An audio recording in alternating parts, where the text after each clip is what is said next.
Hi everyone and welcome to Bridging the Gap. I'm your host Kelly Lovell, and in this week we're speaking about emerging technologies and advancing innovation with our expert guest Alan Smithson.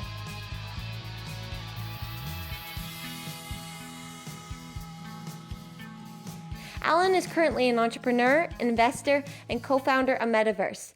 Through MetaVRse, he has entered the world of virtual and augmented reality experiences and is becoming a leader in business applications for AR/VR and providing insights in this exploding field of technologies. Prior to this, he also invented one of the world's first touchscreen DJ systems, and he also finds time to serve as VP of Marketing for his daughter's company, By Abi Inc. I have known Alan for quite some time, and he is always on the cusp of what's new and innovative, and so I'm so pleased to have him joining us today to talk about how we can bring our innovations to that next level. Thank you again for joining us, Alan. Well, first of all, thanks for having me on this show, Kelly. It's a really honor, and I've been, we've known each other for quite a long time, and watching your journey has been quite inspiring as well. I mean, you got to meet the Queen. That's pretty badass. Thank you. Well, you have. I always like it. Your family. So for our listeners out there, you have a family of entrepreneurs. Your daughter was an entrepreneur at the age of 10 with her own company, Yep. and so it seems like entrepreneurship certainly in your blood. So how did you start that journey on your own course? I think it all kind of started back in high school. I started tinkering around with recording mixes and stuff, and I would stay up really late and record a radio show overnight on Saturday nights. And I'd set these recordings, and then what I would do is take the tapes and I'd mix them back to back so that it was a continuous mix, and then I would go and sell those tapes to my friends at school. And so that was kind of just a way to kind of just embraced my love of music. And then from there in university, I was a DJ at the local nightclub there. And from there, I got to DJ, the nightclubs and the bars and stuff. And then I did a wedding once, and I was like, this is amazing. I got to finish at 1:00. I got paid double what I would be paid as in a club, or triple. And then I started a company called Star Productions. That was back almost 20 years ago now. And so I've always had my own businesses. And then out of university, I graduated with a degree in molecular biology and went on to be a pharmaceutical rep, and realized really shortly that I was really great at sales. So sales and entrepreneurship go hand in hand. And, a lot of people don't like to admit that they're salespeople, or don't like this, I hate sales or this.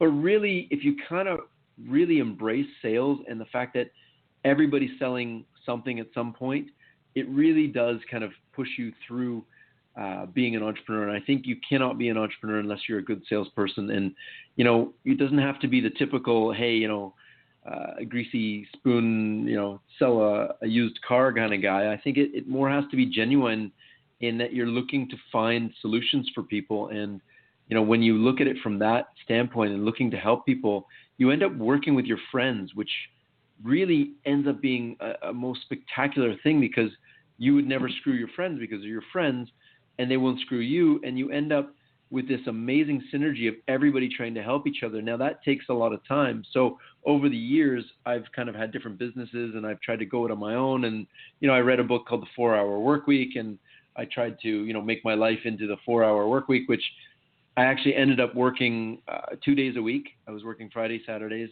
DJing and mountain biking and enjoying life the rest of the time. And then what I realized was I was getting really bored. And so I kind of went back and worked a bit harder and, built the company.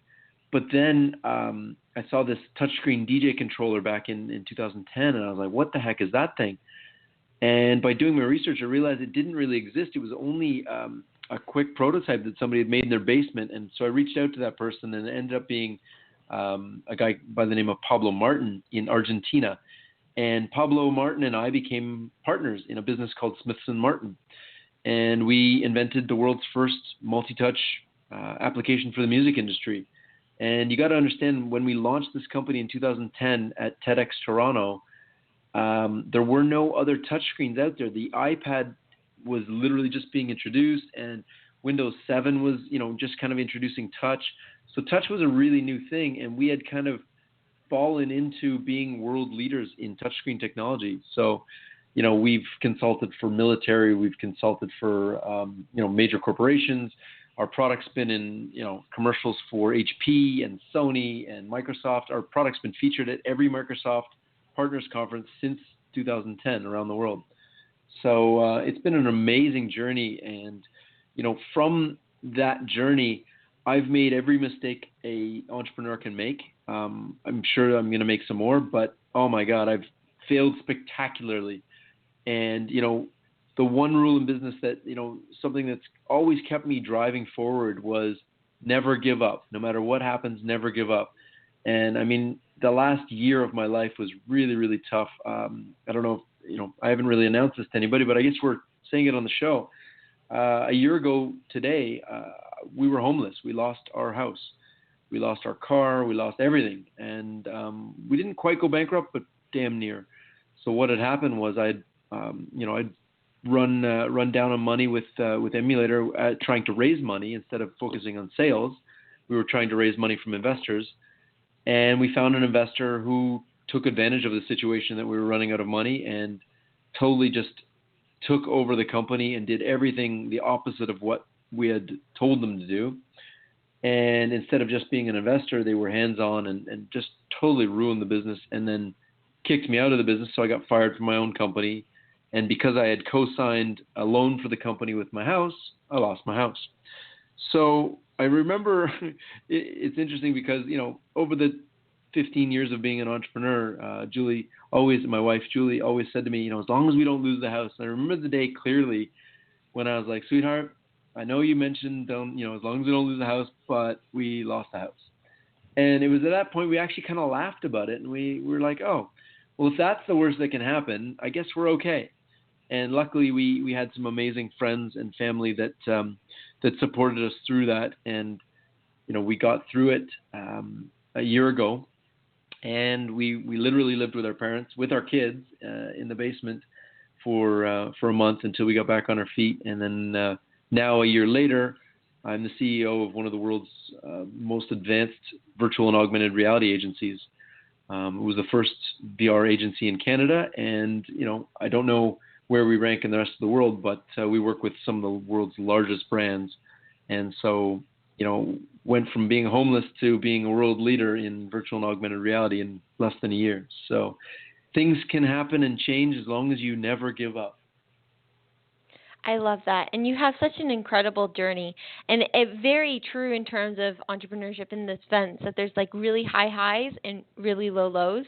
But I think sometimes yeah, but sometimes I think too the perception of entrepreneurship in general, what we know, we see the highs. We don't always see or aware of the lows. Sometimes it can look. Facebook's been a great filter. Facebook's been a great filter for people to post only their amazing wins. But the losses suck. Yeah, I know. And often we don't talk about those losses, rightfully so. Sometimes I guess because it's not something you want to plaster everywhere. But I think you can learn from them. Absolutely, but I think also in order to be really successful, a few things have to happen in general, and I think one of them is that you have to remain positive regardless of what's happening. And sometimes people call it entrepreneur glasses or tunnel vision or whatever it is. But the way I look at it is that I'm going so fast forward right now that if I look back, I'm going to crash. So looking back at failures, yes, it's okay to, take a minute, go, okay, what did I do wrong, and move on. But people who ruminate on their failures don't end up being successful in the long run. And I think that's the important. Yeah, you can talk about it. Hey, I failed. I lost my house. It sucked. And I know the reasons why, and I won't do those things again. But that's not what defines me. What defines me is what I'm doing now and what I'm going to do in the future. Yes. I kind of like, I when you're explaining that, I'm like envisioning like you're speeding on a highway and like you drop something out the window. You're not going to, it's long gone once you look back and realize you dropped it, right? And I think that's true. In some sense though, I think the lows are important for an entrepreneur's journey because those lows actually give us that fire. Without that fire and that grit to like go all in and pursue what we're doing, sometimes it's that dedication that actually sets us apart in the market and makes us successful down the road.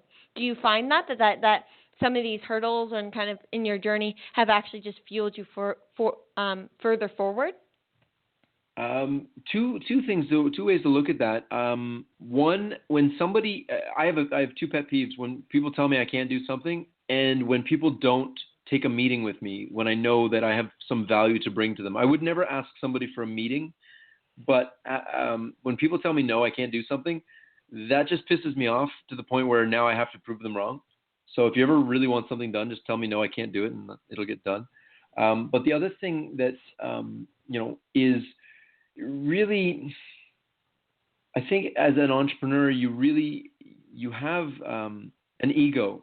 And one of the things about losing everything and getting your ass completely kicked in business is that ego tends to just go away, because yes, I'm confident, but I don't have an ego anymore like I used to. And I think you have to go through that ass kicking and to realize that you are not the best in the world. You are one of many in the world, and maybe the best in your field, but you are not the best at everything, and nor should you be. And I think, having business kick you down to the bottom, you lose your ego. And there's a book called Ego is the Enemy by Ryan Holiday.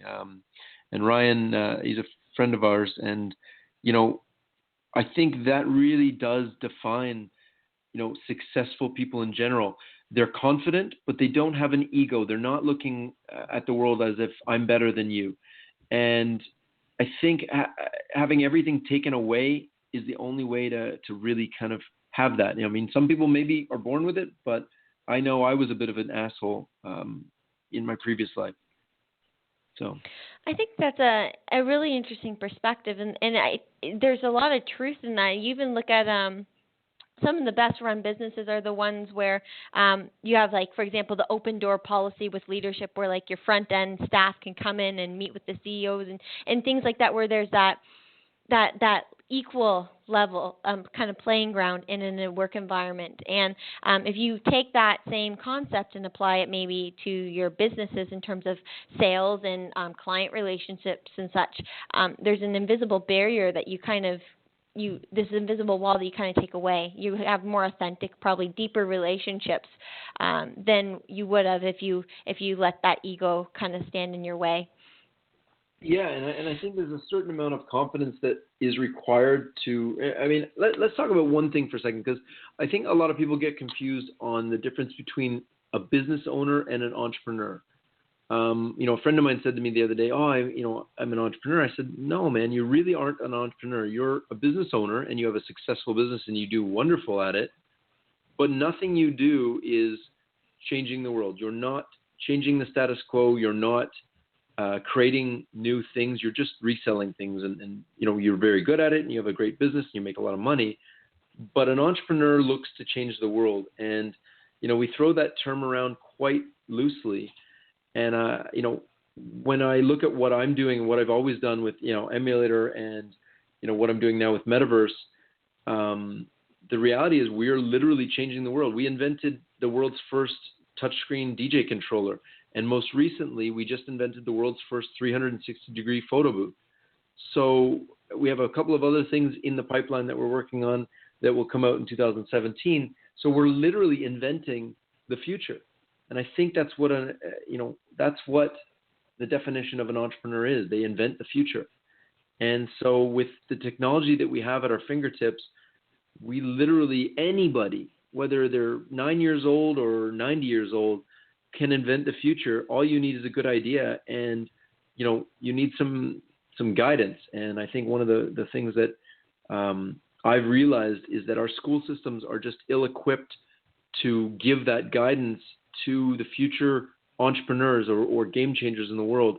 And that's why I'm working on my legacy project, which we've talked about in the past as well. I'm building an education platform to teach kids how to be entrepreneurs and how to think like entrepreneurs and how to find the resources to change the world. I love that you touched on that point, because I do feel the word entrepreneurship right now, there's a lot of definitions based on who you're speaking to on what an entrepreneur is. Some use it as a word to define when someone's in a transition from a job, which I do not, I think, undervalues the amount of work that we put in as entrepreneurs. And you're right. Others kind of make it kind of see it the same as owning a business, and there is a higher level of risk and an ability. And I think it goes back to when you, at the very beginning of our conversation, when you were talking about how entrepreneurship and sales go hand in hand, and that successful entrepreneurs are usually successful sales. And I think that what it comes back to is this idea, because as an entrepreneur, you have to sell air in a lot of sense. You're selling an idea, it's a concept, a futuristic kind of state that isn't necessarily in fruition quite yet. So you do have to be a natural salesperson because you have to convince others to see the future that you see, but they don't yet understand. And I think that kind of comes back to that root of the entrepreneurship. That's a really good definition. I dig that. We got to write that one down. It's so true. I mean, when we came up with the concept for the 360 photo booth, it was literally a concept. We said, hey, we've taken a lot of 360 photos. What if we created a green screen, fully round green screen where we could take pictures of people and, Photoshop them in underwater or in space or wherever, right? And it was just a concept, but what we did was we created really beautiful slide deck that kind of put our vision on just some 2D images, because really we couldn't really do it because it didn't exist yet.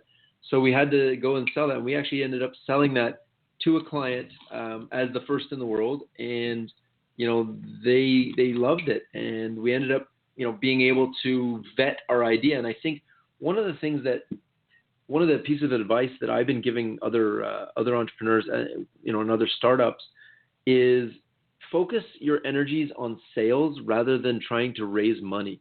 If you can't make one sale of your product or service, then maybe you probably shouldn't make that product or service. So our business model at MetaVRse is pretty simple. We come up with crazy ideas. We pitch them to the world's largest brands.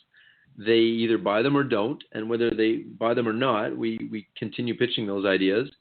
And once we have, a partner for that, then we fully develop the product and we deliver it at a high level.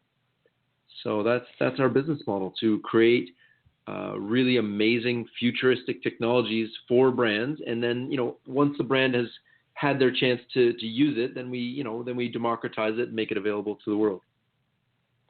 I think that's a really good strategy, especially in our culture, in the entrepreneurship culture right now. I think there's a little bit of a stigma in the sense that, or at least coming out of the accelerators, that you almost have to feel like, okay, you create your business, you do your business canvases, and you do your market research and validation, and then you go straight to investment. So you go to, okay, now I got to do my pitch deck, and now I got to do investors. And I think there's a large proportion that actually miss the go-to-market part and actually work with the clients first. Tell something. See what your client actually wants. Ask them what they want. You know what? Show them what your idea is. Ask them how they think it fits into their business, and they'll tell you.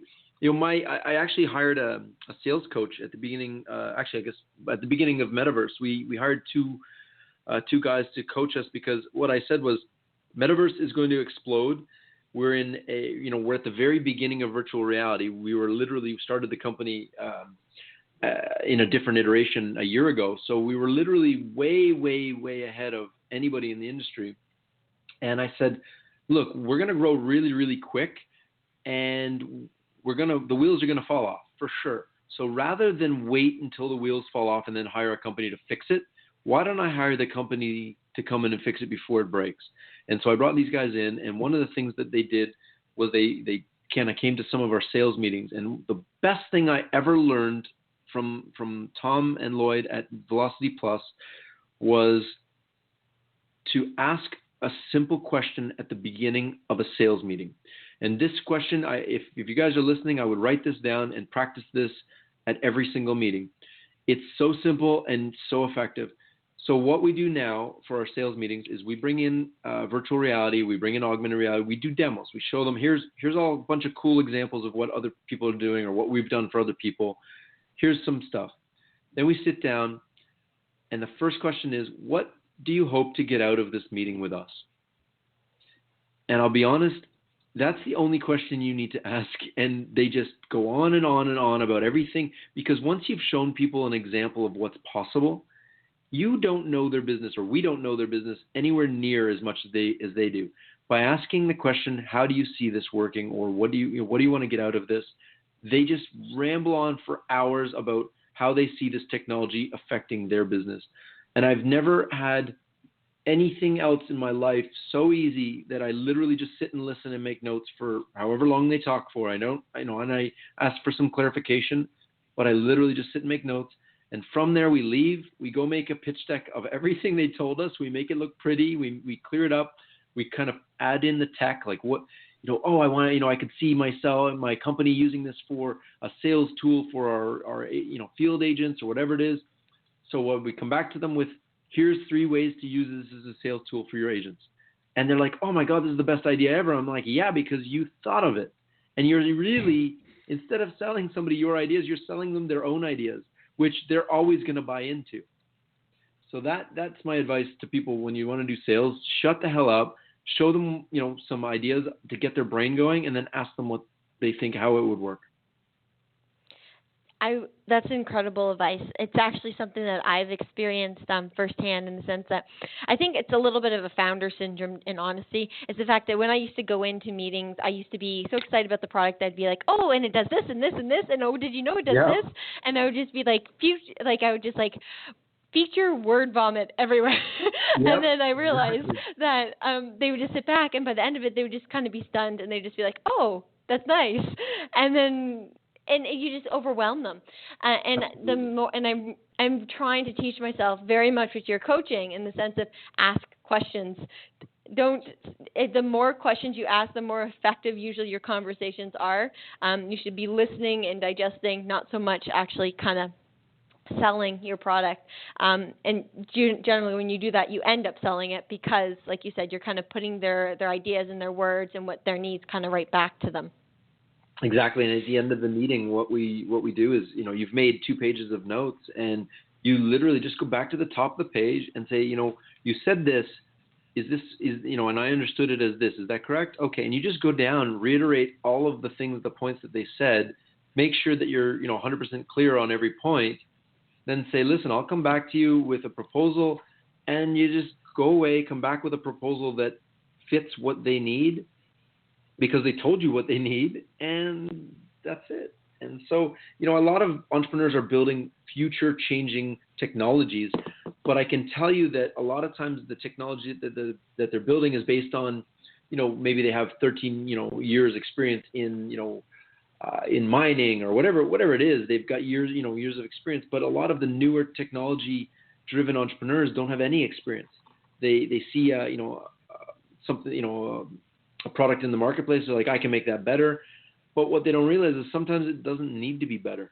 Or maybe the features that they're adding, nobody gives a crap about. So, I think by listening, you really do get a sense of what paying people want. Mm-hmm. And then following on that point, so once we're in the meeting, we can ask these questions, but when you are selling something new or so futuristic, such as emerging technology, do you have any strategies or advice for young entrepreneurs to actually get that first meeting? I think being able to offer value before you even go. So, for example, let's say I want to have a meeting with the CEO of, Amazon, right? So you got to ask yourself, why would the CEO of Amazon want to meet with me? And, the answer is not, because I have some cool tech. They don't care. What the answer is I have some cool tech that can revolutionize your supply chain management, and that will save you $37 billion a year. I don't know of a CEO on earth that's not going to take a call or a meeting for that. The second thing that I do, and this is kind of my trick, I have an assistant that works for me. She happens to be my wife as well. She's amazing. And what I do is I go on the assumption, once I have something that I want to present to somebody, and I never go to the bottom first. I always go to the CEO or president first. That's the other tip. Never go below, because you end up having to go up the ranks and it takes forever. Whereas if you go straight to the CEO will say, oh yeah, you got to talk to Sally in accounting, and Sally will get you sorted. Now, by him making the introduction to Sally, you instantly now have Sally's full attention because her boss, the CEO, just referred you. So go straight to the CEO is the first thing. But when you go there, make sure you have ready for you a value that is unprecedented. Because if you just go in there saying, hey, I want to chat, what the hell do you want to chat about? No, get out of my office. You must go in there with something defined, even though you're just going to go and listen, and you're going to show them a little bit and listen, but you have to go in there with a value driving proposition. And if you don't have that, then don't call them. Wait until you have something. The second tip that I use all the time is that I go on the assumption that people are going to meet with me. And I remember I told you one of my pet peeves is people that don't meet with me. Yes. I always go on the assumption that people want to meet with me because I'm bringing value. If I want to meet with the head of Amazon, okay, I've got this thing. It's going to revolutionize Amazon. I find out his email, or I get an introduction from somebody on LinkedIn or whatever it is. And I say, hey, I have this thing. I think it'll drive massive value for you. Is it you I should speak to directly, or somebody in your organization? And so they'll tell me. And what I do then is I say, okay, Julie will set it up. And that way it's out of my hands. It's already assumed that we're making the meeting. And Julie then follows up with, here's Alan's availability for the next, 2 days, and we have a system where you just literally click the time that works for you, and it puts it into my calendar. So having a third party or a second person make your appointments for you, you can kind of be a little bit cocky and basically assume that you're going to have the meeting. And it does two things. One, you're not the one chasing down the meeting, because most very successful people, CEOs and whatnot, they have somebody. They have a Julie. And so you're not dealing with them. You say, hey, we're going to meet. Okay, great. We agreed to meet. Now our secretaries or our assistants are going to organize that. So it does two things. It frees up a lot of time, because making an appointment takes a lot of time and effort and back and forth in emails and stuff. The second thing is it buys you a super amount of credibility, because as a busy CEO or a busy person, most busy people don't make their own schedules. There's a few, but most people don't, just because it is so time consuming, especially, my schedule is literally 15-minute blocks. So, there's no way I could manage my calendar and do my job. So by having somebody do that for me, it just automatically buys a validity that you can't get. Now, I also have, a history. I've got, it's not my first rodeo, but I think just being confident that you're bringing value and that you deserve that meeting, that goes a long way, and it'll go a long way in getting those meetings. I think that's really true, and particularly reflecting that value in the outreach. I've been at fault when I've kind of first started, almost in the sense of I didn't want to kind of step on toes, so to speak. So it'd be like, it would be great to exchange insights or to sit and I would keep it very general, because I didn't want to sound salesy. Like, I want to sell you my product. Can I have a meeting with you? And I found that. I had somebody email me the other day. They're like, hey, I want to meet with you. I'm like, okay, what specifically do you want to meet about? Oh, I just want to get together and have a coffee. Guess what you got? You got no meeting. I'm sorry. I'm not going to sit with somebody just to have a coffee. I'm sorry. If there's no agenda, there's no reason for me there, and you're not bringing value, I'm taking a meeting with you. I'm sorry. Just until you have a real reason to call me and have a meeting, I'm happy to do it. But even from my standpoint, if I'm looking at it from my end and people call me and say, hey, I just want to chat. Well, you know what? I love that you just want to chat, but go chat with your friends. Don't take up my time. Go. I don't know why. I just don't want to deal with that. And my time is very valuable. And the time spent just chatting with somebody over coffee, I could be spending that with my daughters and, going to their school or whatever. I have other things in my life that I love to do. And sitting and having coffee with a random stranger who wants to meet with me to talk about nothing really doesn't fall under the list of things I want to do. Exactly. And well, that's the thing too, when we're so busy, like that time. There's so many, we're either thinking about what we could be doing with that time, so you need to provide value in order to really kind of take yourself away from what you're doing. And I learned that the hard way of being Pacific is actually very effective. So don't feel like you're being too salesy. If you put it in a proper way, like you said, provide value, show them how you're going to benefit them. The other thing you want to know is, look, I'm selling this XYZ. I think it will drive value because of this. Here's what we do, and here's why I want to meet with you. I want to show you this thing. I think it's going to drive value because of this, this, and this. And what's the worst they can tell you? No. Now, most successful entrepreneurs and successful CEOs and people who are running big companies, they don't want to miss any opportunities. So if you come to somebody and say, I have this revolutionary technology, I think it's going to be great for your business and make you a lot of money, they're not going to say no. They may not take a meeting with you. For example, here's an example.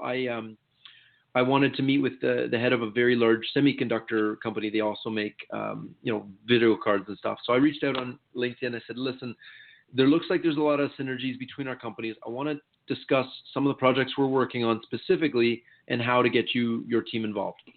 He said, no problem. My schedule is rammed. I need you to talk to, my biz dev guy, whatever, Bob. And so I made an appointment with Bob, and we're going to talk about it. And eventually what will happen is Bob will go back and say, I spoke to these guys. I really think we should meet with them. And here's why. Boom, boom, boom. And that way I've gone to the CEO. He's pushed me on to Bob, and I'm perfectly happy to deal with Bob.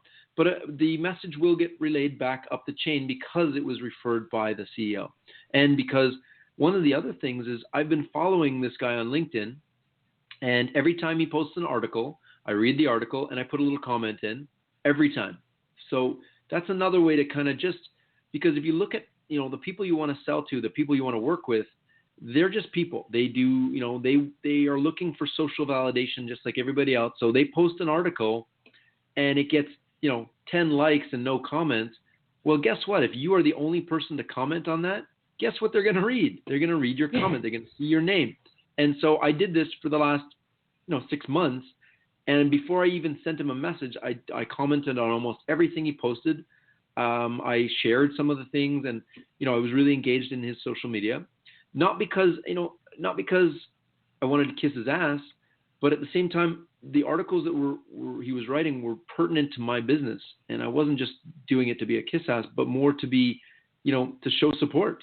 Listen, we're all in this together, especially in virtual reality. We're at the very beginning of this, so we really are in kind of a nascent, very beginning stage of virtual reality. So, a year ago, all of my friends in virtual reality now run huge companies because a year ago they were in it, and now they're the world's experts because the whole industry is a year old, or a little bit older than that. But for the general public, virtual reality is about a year old, and so by getting in early, all of my friends are now running these virtual reality for big companies. So it's really kind of cool. Getting in really early is also some way to get yourself ahead. Seeing technologies before they become a thing. Yeah. Well, it all goes back to the very first thing we were talking about, being, as an entrepreneur, being that visionary, being able to see something that hasn't yet been created or a future, and helping to get others to see that future with you is really, I think, in essence of an entrepreneur. And I think some of those strategies of starting, because of that, because we're seeing something that isn't possible or isn't invented yet or as such, we're already innately creative if we are one of the founders and such. So using those creative juices, so to speak, and applying that to our strategies and building those relationships, I love that technique of kind of commenting on the posts and stuff. That's a really creative way to start to just become on the radar a little bit and become familiar. So you're not just calling them out of the blue and being like, in random, they might actually notice and be like, oh, I've seen you on Twitter, or I remember when you commented here. They may not say it outright, but I can tell you this, if you post just a little comment, oh, great article or whatever, I can tell you most things that are on LinkedIn. LinkedIn's my preferred now. I used to use Twitter, and when I started using Twitter in 2010, I actually used Twitter to connect with DJs because we were selling DJ products. And so I flew to Ibiza for the summer, and I set a Twitter alert. So anytime a big DJ that was on my list of people that I wanted to meet, anytime they mentioned the word Ibiza, it would send me an alert and say, okay, this person mentioned Ibiza. And sometimes it was, okay, I'm flying to Ibiza, whatever. Other times it would be, oh, I'm eating at this restaurant in Ibiza. So I would jump in my car, load up my demo gear, and I would drive over to the restaurant and be like, oh, hey, great to see you here. And I would just use that because that was before people realized the geotags were attached to Twitter. So you could actually stalk people on Twitter. And so I used that technology to get in front of the biggest DJs in the world. And Rich, actually, I think it leads right into some of our rapid fire Twitter chat questions that we're going to be we're asking some of our listeners, and kind of building on that, because you talked about kind of when you were young, when you would do kind of drive to these DJs and demo and be creative and kind of put yourself all out there in a sense for your ideas. Do you feel that millennials and youth are shaping the technology landscape more in business? Are we more apt to take on these new technologies and integrate them in?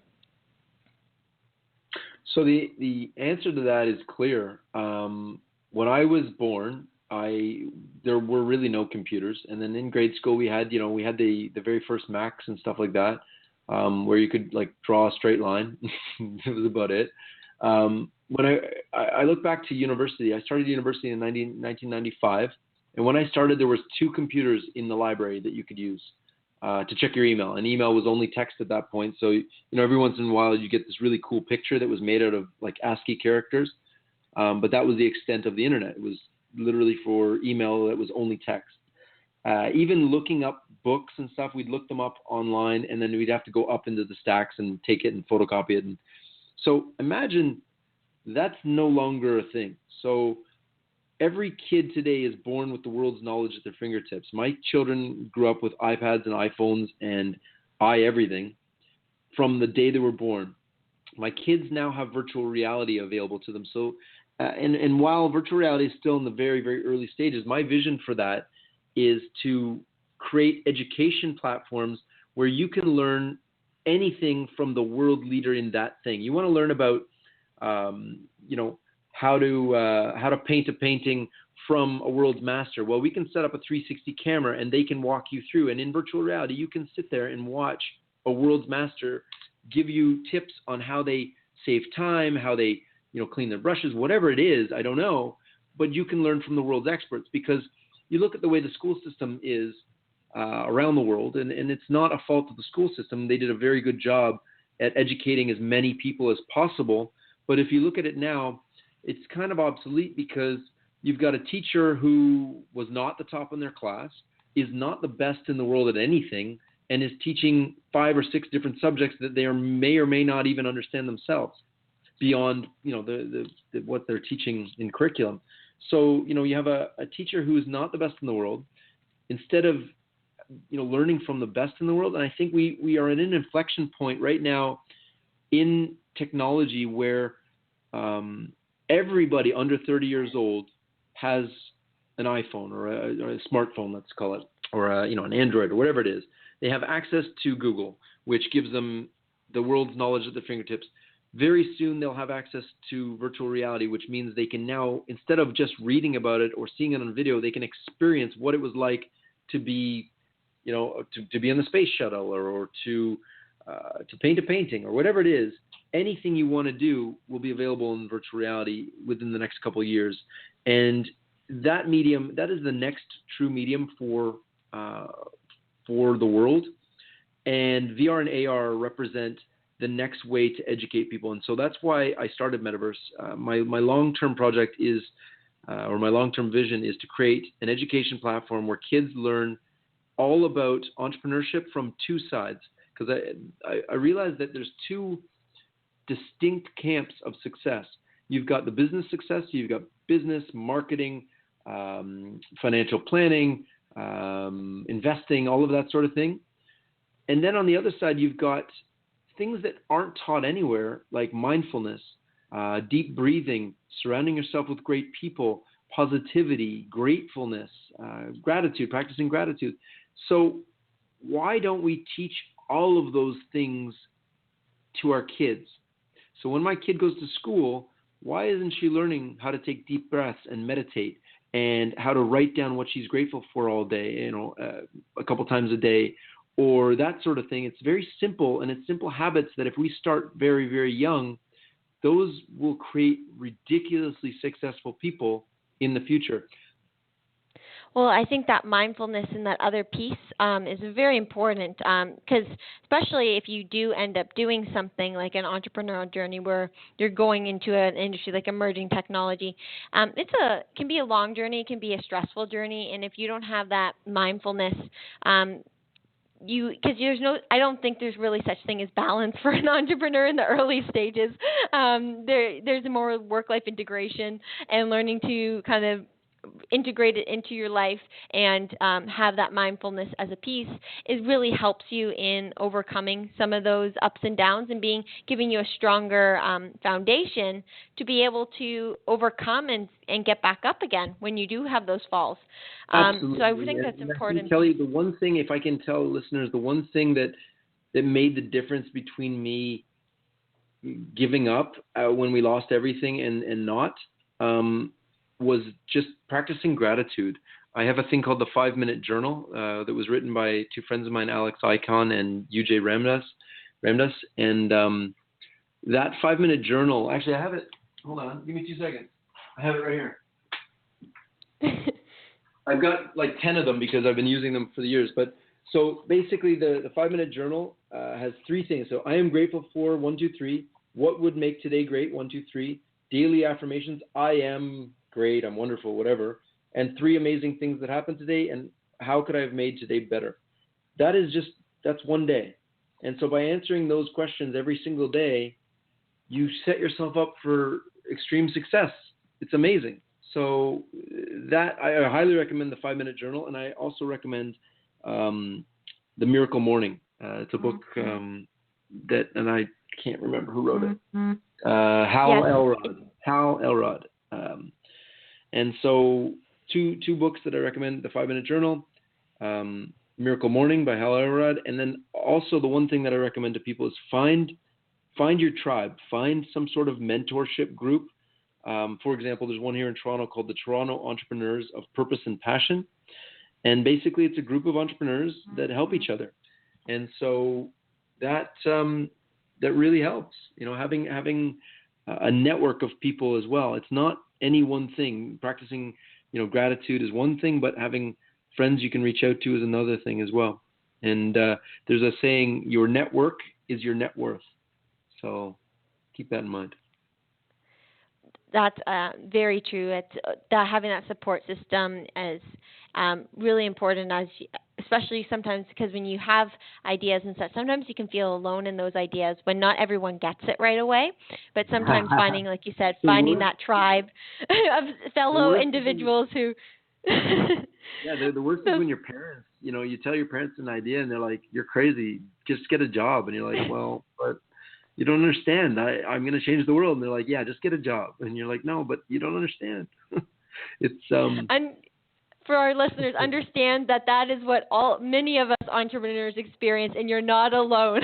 And so find your tribe of like-minded entrepreneurs who are just as equally as crazy as you and see a better world, and use that as your support system.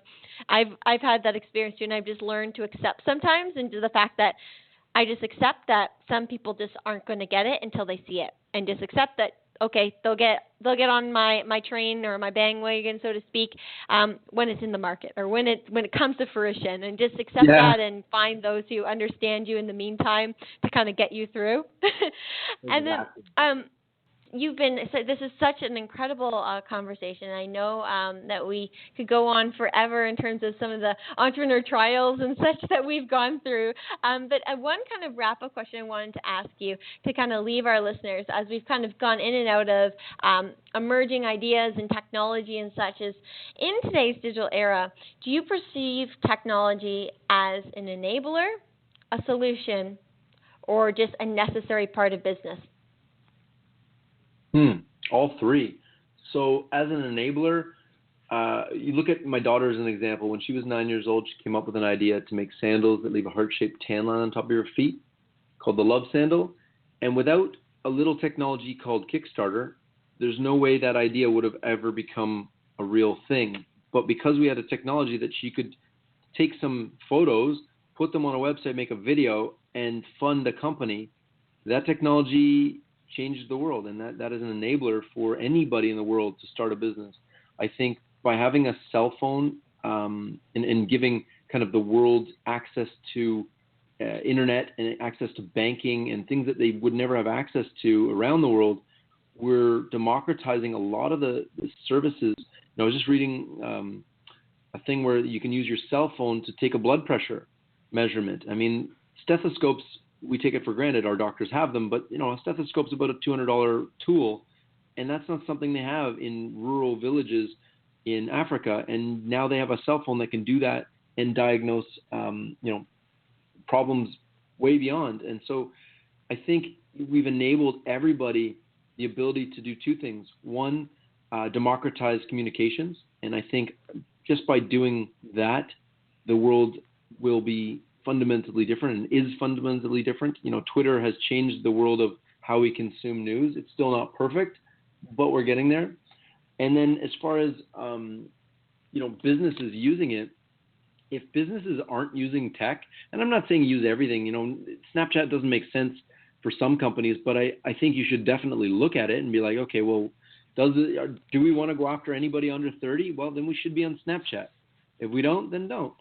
But that's the reality, is that all of these technologies pop up, and I think it's imperative that everybody pays attention to them, at least the big ones: virtual reality, augmented reality, artificial intelligence, robotics, drones. These are all things that are going to directly impact our lives immediately, and we should just at least keep on top of them a little bit, because everybody is going to be impacted and affected by it, and it's only going to increase. So we've been following Moore's law, which means technology doubles every 7 years and halves in price. So what's happening now, and imagine like you had a computer with 2 megabytes and then 4 megabytes and 8 megabytes. Now we're at 2 terabytes, 4 terabytes. Then it's going to be petabytes. And, so it does, if you think about the way it's growing, it's going to hit an inflection point very shortly where technology increases at an exponential rate that has not ever been seen in history. So by the time, my kids are 20, we're going to have technologies that we couldn't have even fathomed today. Things are going to, I can give you one prediction. There will be nobody driving cars because it'll all be autonomous cars. AI will be around us everywhere, answering all of our questions for us. We'll think it and it'll be there, the answer. So it really becomes, how do you transition the world away from a manufacturing society where we had to build roads and highways and infrastructure and cities and buildings to a more digital, creative world where, things are all done for us. So let's transition our life to leisure and in solving real world problems around the world where, half the world still doesn't have access to clean water. Let's fix that. Let's put our creative brains to work collectively to solve these world problems. And with technology, we can solve every single world problem. We can feed every person on earth, and we can really democratize things that we take for granted now to everybody. And we all have the power to do it, and it starts with that idea and sometimes being just crazy enough to pursue that idea, as we've talked about today in our episode. I want to thank you so much, Alan, for taking the time to share some of your journey and insights with the Bridging the Gap community. For our listeners, we want to hear what you think. Share with us your thoughts and insights on some of the conversations we've spoken about today, and participate in our Twitter chat. Use the hashtag BridgingTheGap. You can tag me, Kelly A. Lovell, and we look forward to sharing your thoughts. Thank you again for being with us today, Alan. Awesome. Thanks, Kelly. Appreciate it. Have a great day.